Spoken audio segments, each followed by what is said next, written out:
We are tracking the latest developments in the Liberal leadership race. This morning, Mark Carney said he'd do away with the consumer carbon tax, saying the measure is not working and has become too divisive. Let's turn now to CBC's Mark Carney for the details on this. Okay, so what did he have to say on this when he spoke earlier today? Well, Arthi, first off, it's a very interesting strategy. If Mark Carney is made the Liberal leader, and eventually that would mean that he would be the Prime Minister, it sort of takes a plank away from Pierre Poilievre's campaign. He's been calling this, one of the things he's been calling this is an axe the tax election. He's been calling Mark Carney carbon tax Carney. And if Carney becomes the Prime Minister, well, he's now pledged, as you mentioned, to get rid of the carbon tax. It's just one of many planks of Pierre Poilievre's that he would be eliminating. But what he has pledged today is, yes, to get rid of the carbon tax, but he says it would be detrimental to get rid of it and do nothing.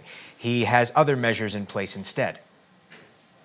Instead, what we'll do is create a system of incentives to reward Canadians for making greener choices.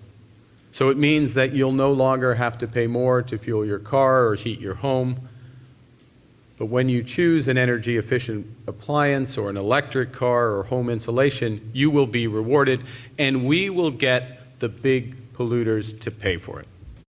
So if Mark Carney is named Liberal leader, how would he get the big polluters to pay for it? He says he would establish a new consumer carbon credit market on big businesses with high pollution levels, essentially making them pay carbon credits and essentially paying for those incentives like electric vehicles, home retrofits, things like that for the average everyday Canadian. One other point we should note, he also mentioned that if he were to become the Prime Minister, he was asked what riding he would decide to run in. He said he will decide that in due course. Okay, and we know too, as we're following the Liberal leadership race, that the number of candidates has kind of dwindled a little bit. Bring us up to speed on where it stands. Yeah, well, here's the latest on the amount of candidates that remain. There are 5. Once it comes up, you will note that Jaime Batiste is no longer on there. He dropped out of the race after being in it for all of about 8 days and threw his support behind Carney. That leaves us with Chrystia Freeland, Karina Gould, and Frank Baylis, who kicked off his campaign in Montreal last night, outlining a prosperity agenda of fiscal responsibility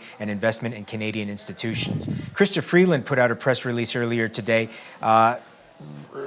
echoing statements that she's made before about how she would fight tariffs if she were named Liberal leader and thus Prime Minister, but she added a couple extra points to it, namely that she says that she would launch tariffs on products made in Republican states from the U.S., including 100% tariffs on Tesla products as well, because Elon Musk is close with Donald Trump, and she would also put 100% tariffs on U.S. booze. Karina Gould, meanwhile, made an announcement yesterday saying that she would increase taxes on high-profit corporations by 2% and use that to help fund a decrease in the GST for 1 year.